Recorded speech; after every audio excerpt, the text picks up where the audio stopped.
بسم اللہ الرحمن الرحیم۔ 19ویں سپارے کا آغاز سورہ فرقان سے ہو رہا ہے، اور سورہ فرقان کے آغاز میں اللہ تعالیٰ نے سب سے پہلے قیامت کا تذکرہ فرمایا، پھر اس کے بعد توحید کو بیان کیا، آسمانوں کی تخلیق، زمین کی تخلیق، رات اور دن کی تخلیق میں اللہ تعالیٰ کی ذات وحدہ لا شریک ہے، اللہ کے ساتھ کوئی شریک نہیں۔ اور پھر اس کے بعد رحمت عالم صلی اللہ علیہ وسلم کی رسالت اور نبوت کو بیان فرمایا کہ ہم نے پاک پیغمبر صلی اللہ علیہ وسلم کو بشیر اور نذیر بنا کر بھیجا ہے۔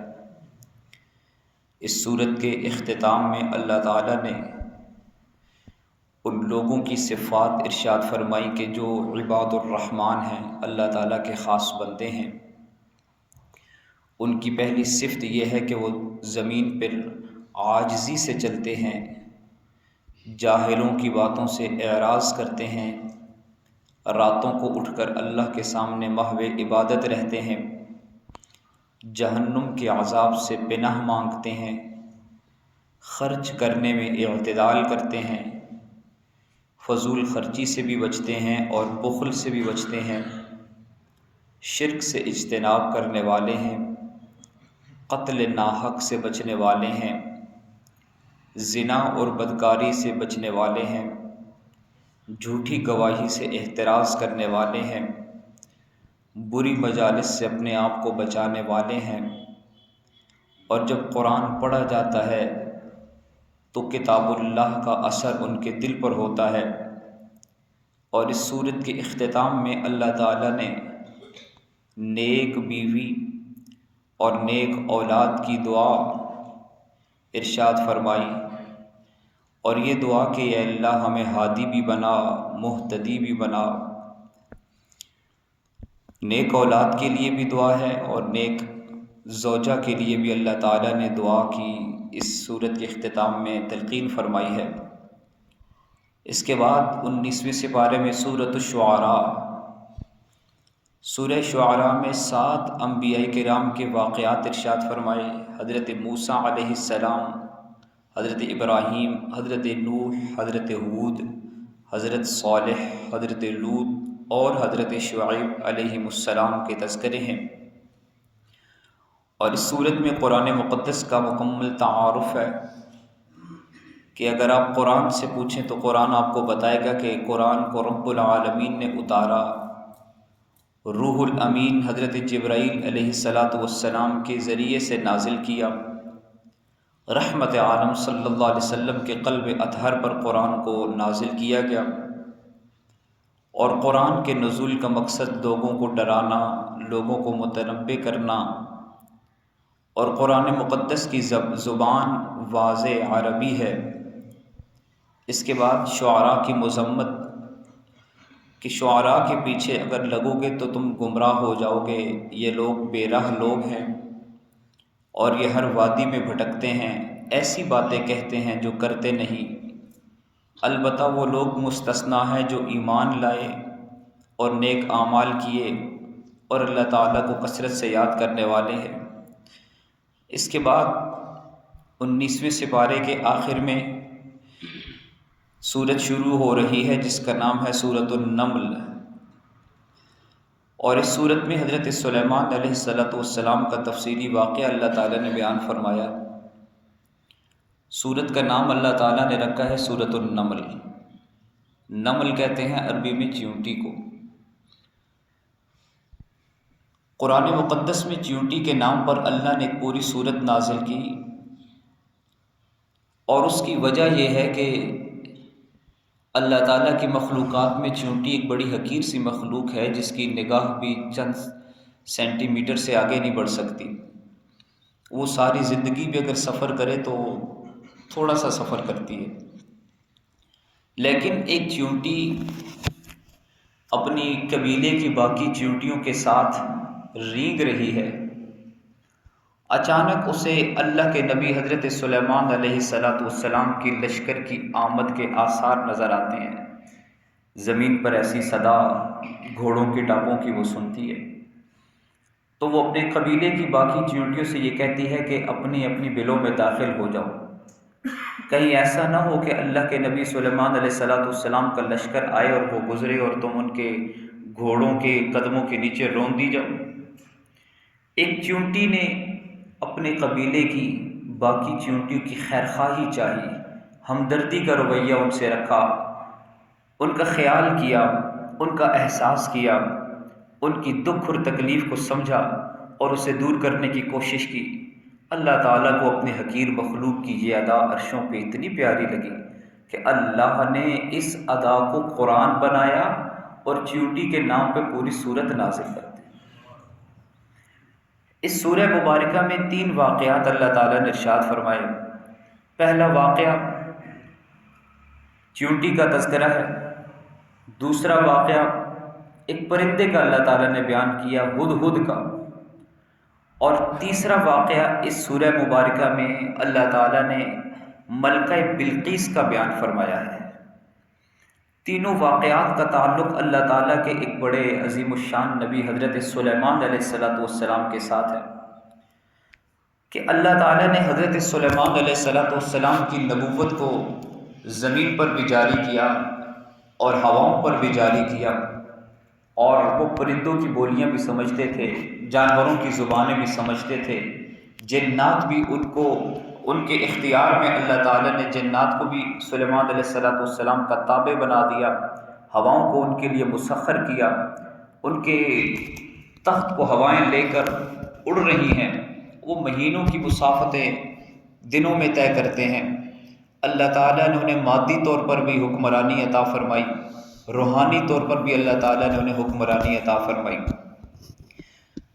اللہ تعالیٰ نے حضرت سلیمان علیہ السلام کو ایسی بادشاہت دی اور ساتھ نبوت بھی دی۔ تو حضرت سلیمان علیہ السلام کے اس واقعے میں اللہ تعالیٰ نے سب سے پہلے چیونٹی کا واقعہ بیان کیا، پھر اس کے بعد ہدہد کا واقعہ بیان کیا، اور پھر اس کے بعد ملکہ بلقیس کا تذکرہ کیا۔ یہ جو 3 کا عدد ہے، طاق عدد، ہماری شریعت میں، ہماری عبادات میں طاق عدد کو بڑی اہمیت حاصل ہے۔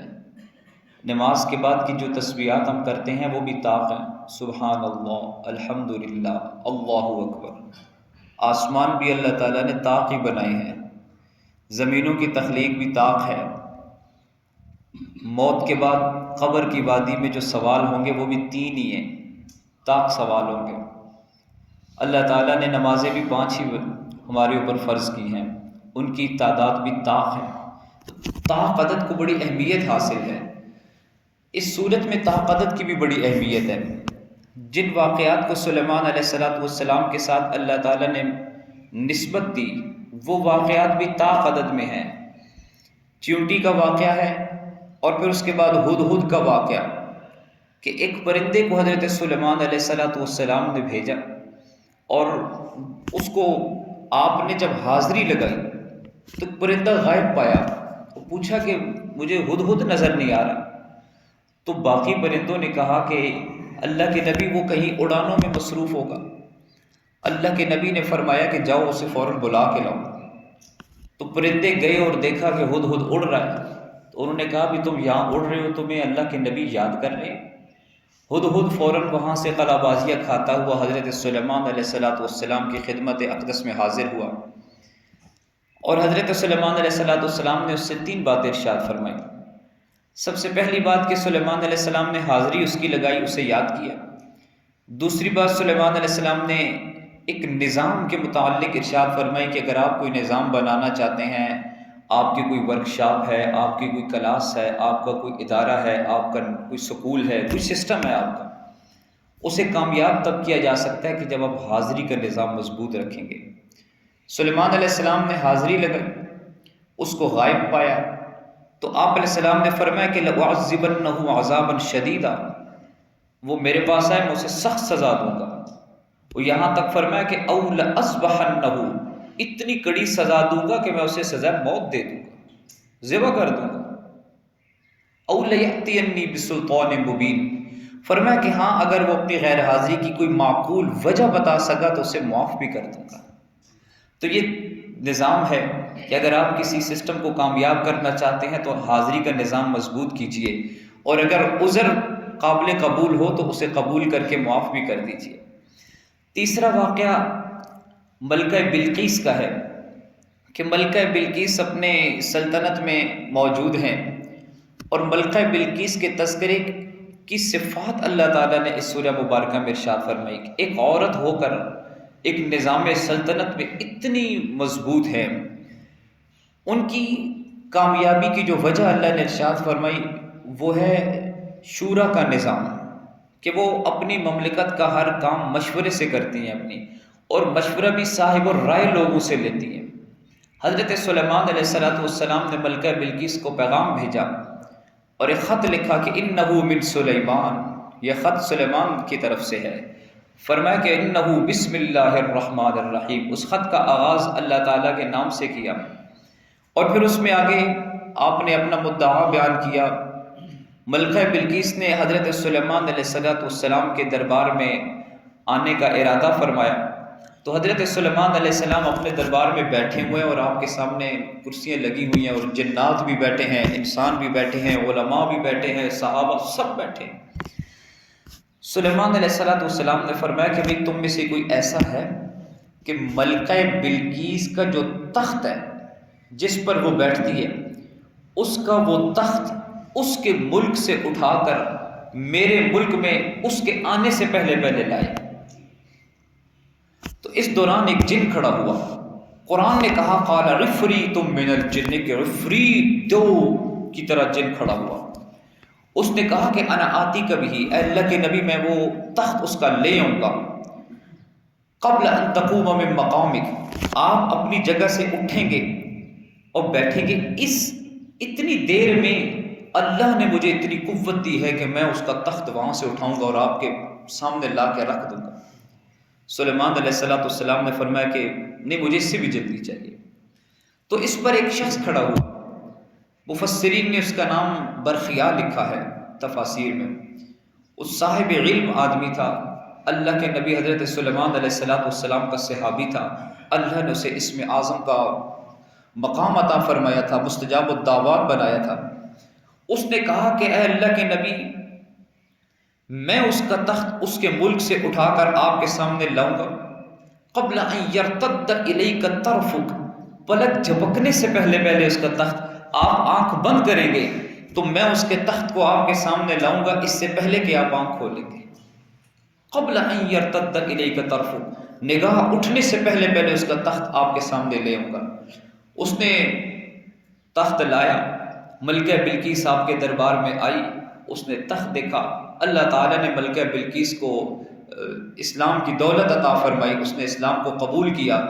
لوگوں نے دیکھا، اللہ کے نبی کا جلال دیکھا، اللہ کے نبی کی طاقت دیکھی کہ اللہ کے نبی نے پلک جھپکنے میں ملکہ بلقیس کا تخت منگوا لیا ہے، اللہ کے نبی کی کیسی حکمرانی ہے۔ تو لوگ کہنے لگے کہ اللہ نے اپنے پیغمبر کو کتنا تصرف عطا فرمایا، اللہ اپنے پیغمبر کو کتنا اختیار عطا فرمایا۔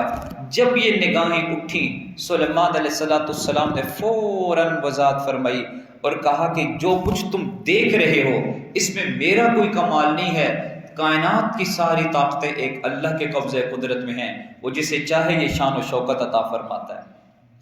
اور سلیمان علیہ السلام کی یہ جو بادشاہت ہے، انہوں نے خود مانگی ہے اللہ سے، رب اوزعنی ان اشکر نعمتک التی انعمت علی وعلی والدی، انہوں نے کہا کہ ربی حب لی حکما، اللہ مجھے حکومت عطا کر، مجھے حکمرانی بھی ایسی دے کہ جو مجھ سے پہلے کسی کو دی نہ ہو، کہ جو تیرے دشمن ہیں تیرے حکمرانوں کو توڑتے ہیں، تاکہ میں طاقت کے بل بوتے پر ان کا قلع کما کر سکوں اور میں تیری دنیا میں تیرا نظام چلا سکوں اور تیری حکمرانی کا راج ہو۔ تو اللہ تعالیٰ سے سلیمان علیہ السلام نے یہ حکمرانی مانگی۔ اس سورت کا آغاز الحمدللہ سے ہوتا ہے اور اس کا اختتام رب العالمین کے لفظ سے ہوتا ہے۔ اس سورت میں آغاز اور اختتام میں اللہ تعالیٰ یہ بات بتا رہے ہیں کہ کائنات کی ساری تعریفیں اللہ تعالیٰ کی ہیں، وہ ساری کائنات کا رب ہے، سب کو پالنے والا ہے، رب العالمین ہے۔ اس صورت میں جو 3 کا عدد ہے یہ بڑی اہمیت کا حامل ہے۔ اگر آپ گہرائی سے اس صورت کا مطالعہ کریں گے تو اس سے بڑے راز اور بڑی عبرت کی باتیں منکشف ہوتی ہیں۔ مختلف مقامات پر مختلف نصائح اور عبر کی باتیں انسان پر کھلتی چلی جاتی ہیں۔ اس طرح یہ صورت اور یہ سپارہ پایہ تکمیل تک پہنچ رہا ہے۔ ھذا ما عندی واللہ اعلم بالصواب۔ اللہ تعالیٰ سمجھنے اور عمل کرنے کی توفیق عطا فرمائے۔